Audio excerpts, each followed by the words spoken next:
I can still see it, like a photograph burned into memory. I stood at the far end of the polished mahogany conference table, sliding crisp acquisition documents into thick leather binders. The air was heavy with the scent of wood polish, designer cologne, and unchecked authority. Across from me sat Vincent Harrow, our CEO, a man who ruled our global company like a medieval king. He leaned back in his chair, a smirk playing across his lips. "Callie," he said, as if my name was the punchline to a private joke. "You're the office assistant, not legal counsel. Maybe stick to staplers, yeah?" A few of the men at the table chuckled. Not all, just enough to sting. I felt a flush rise under my collar, but I kept quiet, just nodded and placed the binder gently in front of him. I'd been with Harrow International for 8 years, started off answering phones, but over time I'd become something else entirely. The quiet presence who kept things from falling apart, the one who could recite page numbers and recall obscure clauses buried in ancient contracts. But to Vincent, I was background noise, convenient, obedient, forgettable. That meeting was about the firm's most ambitious acquisition to date, a $90 million buyout of a European logistics company. The execs around the table were practically buzzing. Everyone could feel the finish line. And Vincent? He'd already positioned himself as the genius behind it all. When I handed him the final contract draft, my stomach knotted. "There's a section you may want compliance to revisit," I said softly, tapping near the end. Vincent didn't even bother to look. "Forget it." I held my gaze. "There's a loophole," I told him. "Page 312, subsection D. It technically grants third-party access under a dormant licensing clause." He gave a short, dismissive laugh, loud enough to carry. "Callie, please. I've got Ivy League attorneys all over this. If they're not worried, I'm not worried, and I definitely don't pay you to think." The room paused. Some looked amused, others avoided eye contact. I gave another nod. "Of course, sir." But inside, something finally shifted. For years, I'd tolerated the patronizing tone, the casual erasure, the unspoken ceiling above my head. I told myself it was how the game was played. But this wasn't just ego. This was neglect, and I wasn't going to look away this time. That evening, I stayed behind under the guise of organizing notes. No one questioned it. Cleaning staff came and went. No one looked twice. After all, Callie was always around. Always quiet. But I wasn't organizing. I was digging. Line by line, clause by clause. Cross-referencing legal footnotes and section citations like my life depended on it. And then I saw it. The clause was real, legal, binding. It allowed a third party to claim licensing rights for a token sum, as long as the paperwork was filed before the acquisition's closing. The amount? $1. It was never meant to be triggered. It was a technical fail-safe, but no one had removed it. No one had even noticed. I stared at the page for hours, my heart pounding, but I wasn't scared. I was awake. That night, I understood something I hadn't before. Power doesn't sit at the head of the table. Power lives in the margins, in the fine print. I made a decision. A clear, deliberate one. But I wasn't impulsive, and I wasn't foolish. I knew I needed precision and perfect timing. The acquisition clock was ticking fast, and Vincent Harrow had no idea that when he tried to close his $90 million deal, I'd already legally claimed what he thought he owned. The next day, the office buzzed like always. Coffee brewing, keys clacking, gossip weaving through the halls. I sat at my desk outside the executive suite, scrolling through emails, looking like I always did. Unassuming, quiet. But inside my bag, tucked in a folder under my lunch, was a signed check for $1 and a completed claim form. I'd reached out to an old college friend, now in corporate regulation. She double-checked my interpretation. The clause held up. Outdated? Yes. But valid, and untouched since the contract was first drafted 2 decades ago. According to international business law, if someone filed a valid claim with payment before the transaction closed, they could assume the licensing rights, the beating heart of the target company's logistics system. Without it, the acquisition wouldn't go through. I didn't have to be a lawyer. I just had to follow the rules exactly as they'd been written. At 12:47 p.m., I walked 2 blocks to a notary. I signed the forms, paid the small filing fee, and submitted the claim, clean, lawful, airtight. The notary, a silver-haired woman with sharp glasses, looked at the check and smiled faintly. "Let's hope this pans out." I smiled back. It already has. Back at the office, nothing had changed. Vincent's assistant was laughing over lunch. One of the VPs was talking loudly about golf. Vincent himself barked from behind his office glass about strategic synergies. I sat down, composed a brief summary of the filing, emailed it to myself, and waited. For 2 days. Silence. I started to question myself. Had I misunderstood something, missed a detail, risked my job for a legal myth? But then came day 3. At exactly 9:15, a senior legal rep from the acquisition firm barreled into Vincent's office. Their voices cut sharp through the glass. Vincent's tone was clipped, tense. By noon, the internal legal team had shut themselves into the boardroom. At 1:30, a company-wide alert summoned upper leadership to an urgent strategic update. I wasn't included, didn't need to be. Whispers traveled faster than email. Something about a clause. License rights are frozen. Who filed this? The entire deal's on hold. I kept typing, pretending not to hear. That afternoon, Vincent passed my desk. No smirk, no comment, just silence.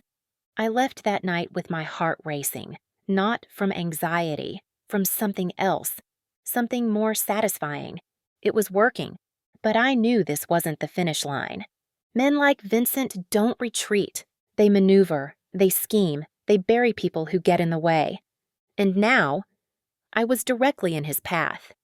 The next morning, before I even reached my desk, my phone buzzed. Vincent Harrow. I paused, then picked up. "Callie," he said, voice clipped and careful. "Come to my office, now." I smiled to myself. "Of course, sir." As I walked through the hallway, I felt the weight of every gaze, but today I didn't feel like an assistant. I felt like a storm.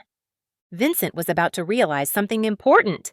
I didn't just know the rules. I knew how to weaponize them, and I'd only just begun. His office felt like a freezer, not from the vents, but from the tension hanging in the air. He stood at the window, arms crossed, staring down at the skyline like it was a chessboard. I shut the door behind me. "Callie," he said, turning. Calm, too calm. "Take a seat." I did. He didn't. "I've been informed that someone filed a dormant license claim against the logistics merger." I said nothing. His jaw clenched. And imagine my surprise when I discovered it was you. I met his eyes. No emotion. "I followed the terms outlined in the contract. Everything was filed properly. It's binding." He gave a short, bitter laugh. "Binding or not, you had no clearance, no mandate. You ambushed us. You may have just sunk a $90 million deal." I kept my hands folded neatly in my lap. "Actually," I said evenly, "I activated a public clause your legal team missed. And as of this moment, I own the licensing rights that Handover needs to function in this market." His eyes darkened. "What's your angle?" he asked. I blinked, slow and deliberate. "No angle, sir. I'm simply exercising my rights as outlined in the agreement." He didn't speak at first. The silence stretched. Then, with a low chuckle, he stepped behind his desk and sat, folding his hands like a poker player holding a wild card. "You want to pay out?" he asked.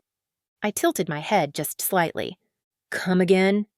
His grin was sharp, humorless. "Let's not pretend. You saw a chance to grab a slice of this deal. Fine, name your price. I'll buy you out of this, quietly." I held his gaze. "I didn't file for money." His grin faltered. "Then why?" I leaned in a bit. "Because you treated me like I was invisible. You chose to dismiss what I warned you about. just like you dismiss anyone who doesn't have a title you respect. I sat back. I'm not here to negotiate, Richard. I'm here to make it clear. This isn't your game to win by default anymore. For the first time, his confidence wavered. You do understand, he said slowly. This won't end well for you. I nodded. And I understand it won't end well for you either.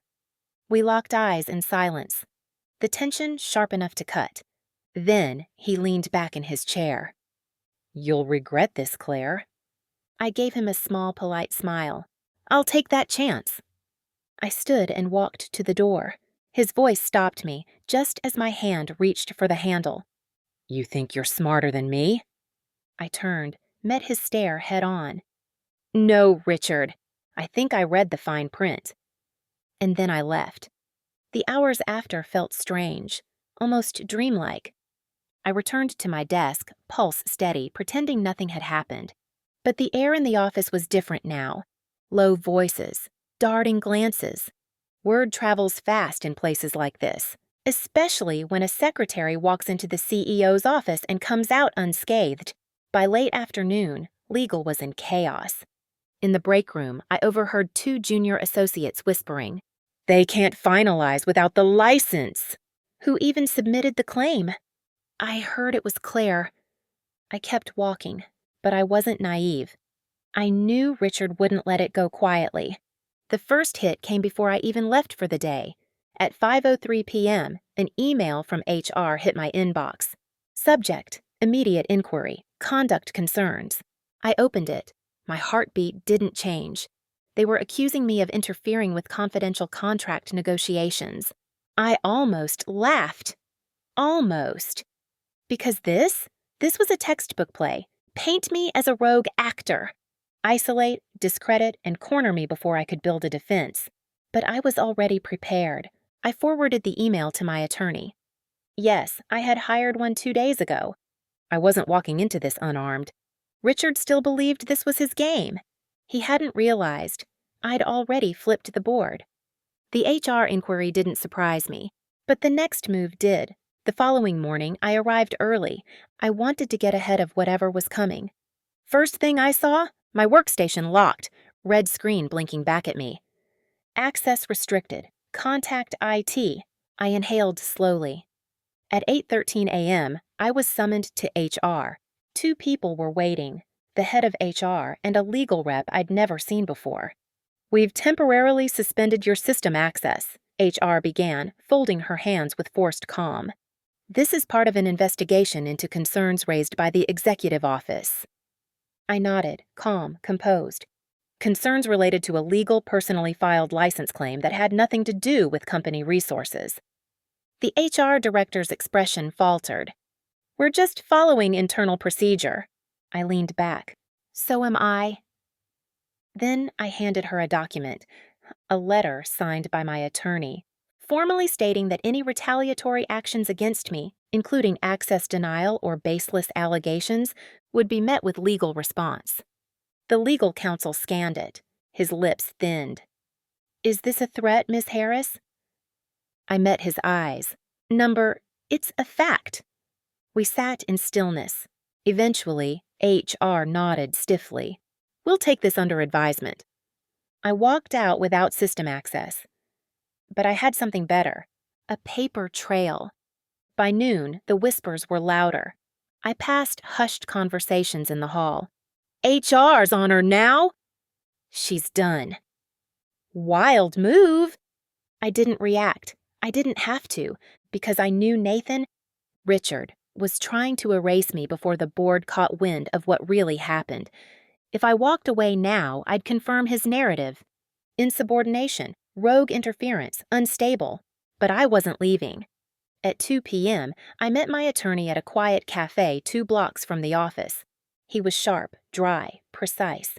Exactly the kind of lawyer you need when staring down a billion-dollar machine. He slid a folder across the table. We're filing a preemptive injunction, he said. If they try to act against you, they'll have to explain everything on record. I skimmed the papers, then nodded. Richard won't risk that, I murmured.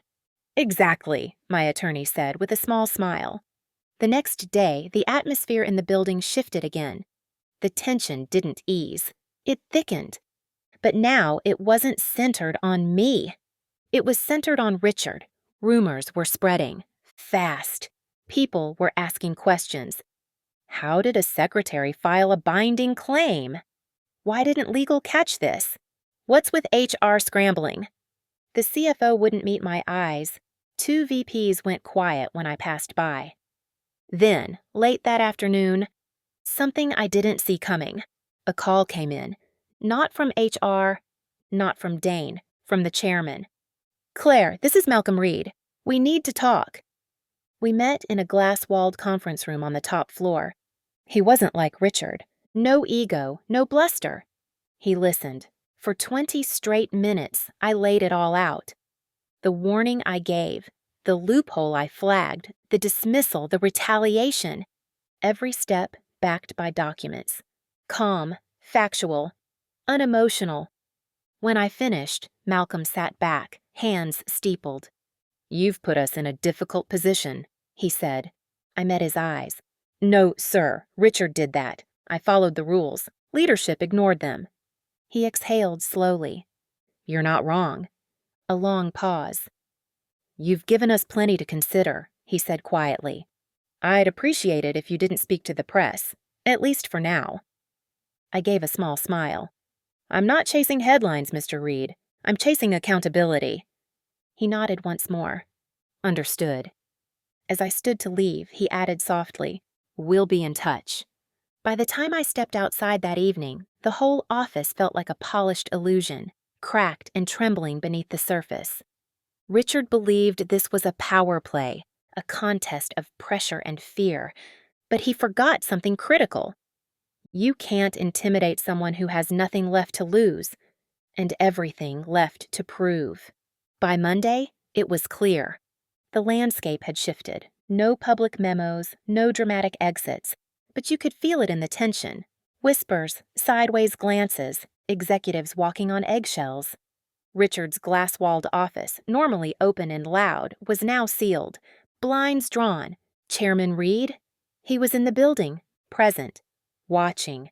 Meetings reshuffled, department heads called upstairs, HR quiet as mice. Legal moving like shadows between rooms. I watched from my desk, silent, measured. By noon, speculation was everywhere. Emergency board review. Compliance breach. Is Dane being ousted? But I didn't join the Whisper Network this time. I was the reason it existed. At 2:15 p.m., I got the message. Boardroom, now. The voice belonged to Richard Dane's assistant. I stood, smoothed my blazer, and walked the long stretch toward the executive suite. Glass walls reflected my silhouette. Steady, composed. Exactly the image I meant to project.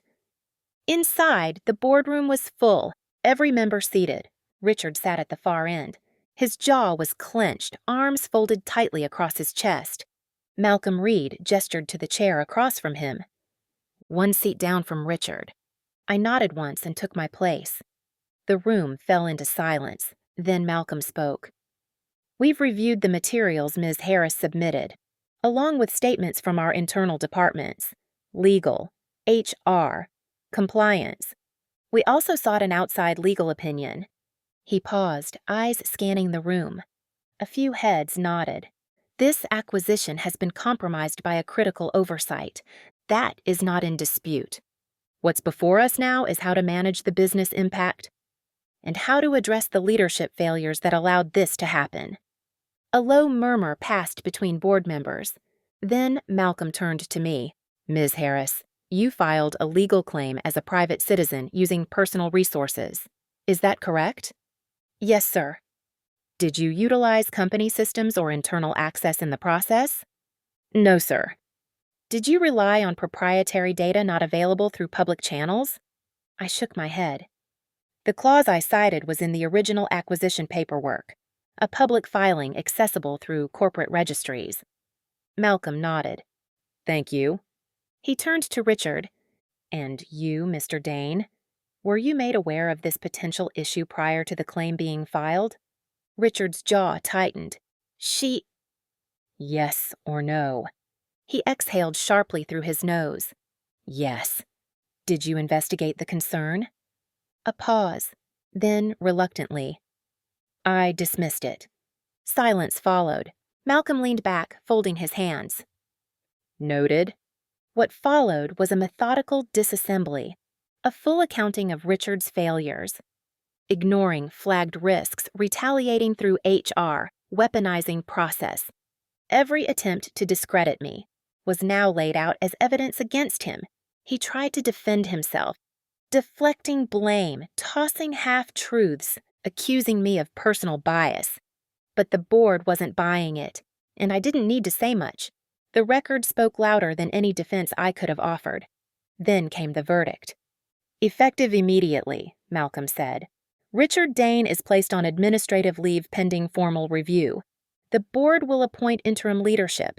Mr. Dane, your access is revoked. You may collect personal items under supervision. Richard's face turned crimson. He looked at me, not with fury, but disbelief. I met his stare, level and still. For once, he had nothing to say. When the meeting closed, Malcolm pulled me aside. You handled yourself with poise and restraint, he said. I respect that. Thank you, sir. He nodded. We'll need your help navigating the fallout. Hanover's counsel is already reaching out. I'll be ready, I said. And I meant it, because this wasn't about revenge anymore. This was about doing what Richard never grasped, protecting the company by doing what was right. 2 days later, the official notice came through. Richard Dane had stepped down as CEO. Personal reasons. No press conference, no farewell memo. Just a quiet internal email sent before 9 a.m. No one believed it. The office buzzed with whispered stories. The board forced him out. The secretary stopped the acquisition cold. Some version of that tale floated from cubicle to conference room. I said nothing. The noise didn't matter. What mattered was the deal. With Richard gone, Hanover's acquisition moved forward, this time with clarity. Malcolm was appointed interim CEO. He immediately rebuilt the negotiation team. To my surprise, he asked me to join. Not as a note-taker, not as a quiet assistant, as a strategic advisor. You've proven you understand what's at stake, he said during our first session, and you know how to spot what others miss. I accepted with terms. No symbolic seat at the table. I wanted full authority on compliance reviews and contract audits, and I wanted the freedom to raise red flags without bureaucratic resistance. Malcolm agreed without hesitation. Consider it done. Over the next 2 weeks, I worked alongside legals scrutinizing every page of the deal. Hanover's lawyers, now cautious, were cooperative. They knew how close this had come to unraveling.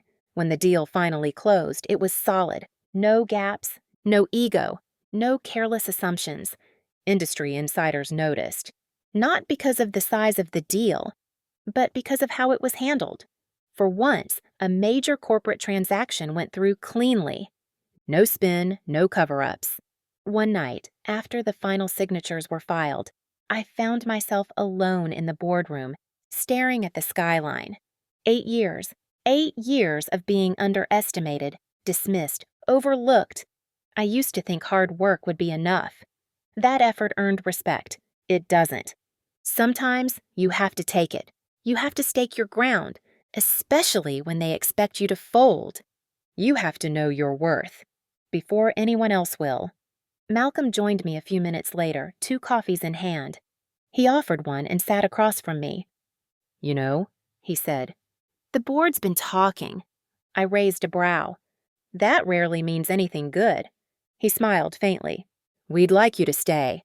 Not just for compliance. We're creating a new role. Director of Risk and Contract Strategy. Reports directly to the board. I blinked. That's an actual title? He chuckled. It is now. I let out a slow breath. Why me? His smile faded into something serious. Because you didn't just protect this company from a costly failure. You protected it from itself. And you did it without seeking credit or revenge. I studied him for a moment. Thank you, I said quietly. You earned it, he replied. The next morning, I moved into my new office. Nothing grand, no view, no engraved plaque. And that was fine, because this wasn't about appearances. It was about voice, about presence, about ensuring that no one in this company ever had to fight alone just to be taken seriously. As for Richard Dane, last I heard, he landed a quiet consulting gig somewhere out west. Smaller pond, fewer headlines. Maybe he learned something. Maybe not. That wasn't mine to worry about anymore. Some battles are about survival. Some are about principle. And some, you fight because walking away means accepting a system. Should be better. I never meant to start a war. I just refused to lose quietly. And in the end, that made all the difference. If you were in her shoes, would you have done the same? Let me know in the comments below. Until next time.